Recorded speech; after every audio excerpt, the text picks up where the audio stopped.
So very excited about March Madness, man. We had a lot of votes, a lot of surprising results.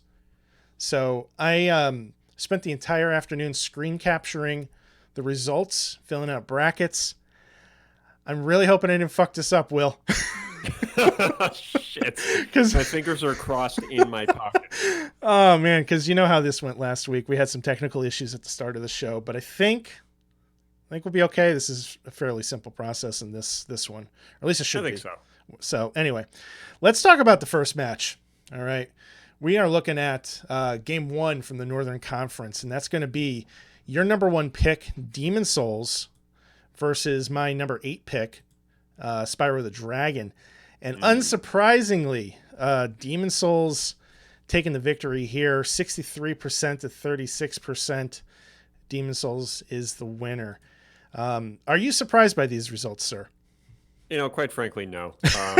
And it's got nothing to do with the fact that, like, hey, this is my pick, I win kind of nonsense. Yeah. It's just the fact that, what a powerfully popular franchise, that we're competing against here. Spyro, a lot of people love it, Jimmy included, I think. But yeah, it's just hard. It's hard to uncrown the Demon Souls, Dark Souls hype train. It kind of is, I have to say.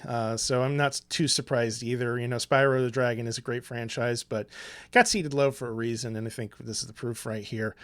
But this next matchup was a little bit closer. The number 8 seed, Grand Theft Auto, versus the number 9 seed, Tomb Raider. And Grand Theft Auto picking up the win here, 58% to 41%. Kind of crazy to see this happen. I really thought this could have gone either way. Yeah, it's a little bit closer than I thought. I mean, the Tomb Raider reboot, like we said last time, is hugely popular. But GTA, man, I mean, there are still people playing 3. There are still people playing 5. Yeah. On PS3 even. So it's again another hard one to sort of dethrone. Agreed. So this is going to bring into our next bracket. We have Demon Souls, Dark Souls facing Grand Theft Auto. That's going to be the first match of the second round. This is going to be a slobber knocker, I think. to quote a phrase from good old Jim Ross there. It's going to be a slobber knocker. Oh, boy. All right, so Will's not amused. Moving on. Oh, I am. I'm amused. Do I not? I amuse you? Oh, God. I amuse you? Oh shit! I was waiting for that. All right, so exactly, Killer Sirach. Exactly. Slobber knocker. It is not. We brought it back to the 7th grade classroom in the back. Oh my goodness! Thank God, Advent Portal picked up on this. So thank you for that, Advent Portal. Also, Killer Sirach comments and says his daughter is listening, and hopefully she understands that we use bad language on the show, and it's okay. Cover your ears, little one. Yes, cover your ears. All right, so moving on to the next match, we have God of War, which is the number 5 seed, and one of your top picks against Halo, number 12 seed. And I'm really surprised, man. God of War taking the dive on this one. 35%, Halo 65%. This is a bit of a shocker. I am a little surprised myself.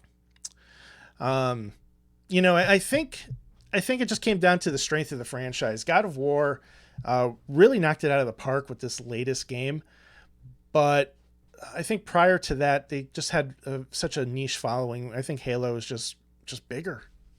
I agree. I absolutely agree with that, and we spoke about it last time, right? Like the older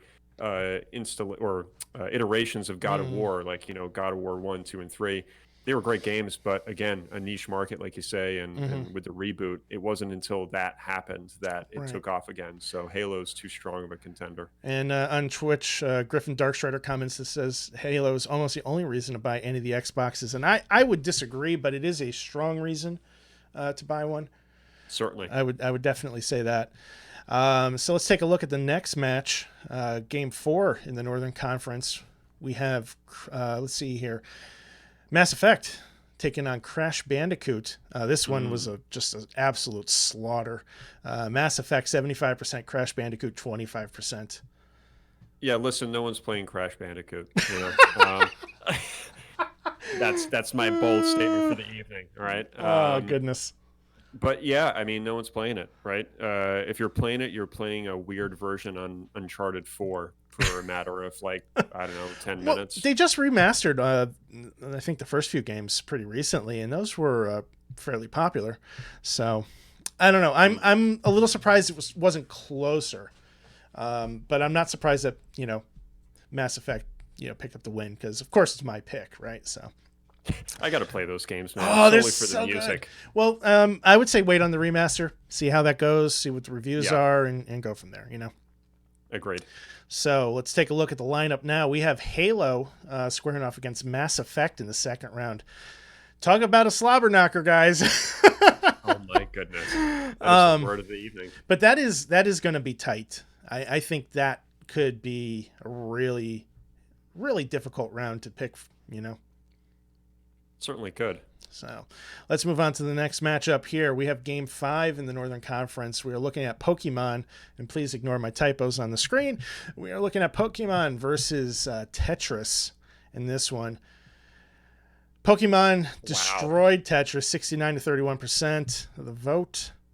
I'm a little sad to see these results, but I'm kind of not surprised. Pokemon is a juggernaut. Yeah, it's similar to the God of War and Halo matchup. Tetris has been around forever. It's a staple in the gaming community, but Tetris Effect is newer and it's starting to kind of grow again. But Pokemon, again, too strong, man. Yeah. Don't forget about the Pokemon cards. I'm pretty sure people still collect those. Yeah, and there's pretty fresh in everybody's mind too. I think Nintendo just announced a new upcoming Pokemon game in the near future, so. I think that kind of gives some buzz as well. Dude, I think people still play Stadium on 64. Probably. It's a very passionate, very passionate community. Let's see here. Number 6, we are looking at the number 3 seed Elder Scrolls taking on the number 14 seed Soul Calibur. This one was closer than I expected. Elder Scrolls taking the win, 58% to 41% for Soul Calibur. This one's shocking. Yeah, I was expecting Soul Calibur to get destroyed. I thought they would too, quite honestly. I'm happy to see like my favorite fighting game. Great franchise, but yeah, I mean, I have a lot of love for that franchise. I know you do as well too. I have zero love for Elder Scrolls, but I'm kind of surprised they held on as well as they did, quite frankly. So yeah, it's kind of pleasing to see that. Yeah, I mean, I'm sure as a Vampire Lord, you're pretty happy to see those results. So, all right, so let's take a look at the brackets as they are now. We are looking at Pokemon versus Elder Scrolls in our second round matchup. I gotta say, man, I don't think Elder Scrolls is going to make it any further than this. That's it's gonna be hard to bear, man. Yeah, but my cross to bear. You're going to be real sad in about a week. Damn you. Damn that man. All right, let's take a look at the next matchup here. Game 7, we are matching Final Fantasy against Animal Crossing. This I thought was going to be a lot closer too. Animal Crossing had such a resurgence last year. But I guess Final Fantasy's resurgence was just that much better. 65% to 35% Final Fantasy here. Yeah, I'm not surprised, man. Final Fantasy just never seems to go away. Right. I don't mean that as a bad thing, but it's just they're always pumping out something new. And whether it's a bad game or not, 7 definitely brought it back. Yeah, Squaresoft is pretty much all in on Final Fantasy 7 right now. I think they've just given up on making Final Fantasy 16 and 17 and 18. I lost count, man. When people tell me like, "Oh, did you play 16?" I'm like, I don't even know which one that is. Well, because there's just so many. There isn't a 16, so you're in the clear there. Okay. Well, tomorrow there probably will be. Fair enough.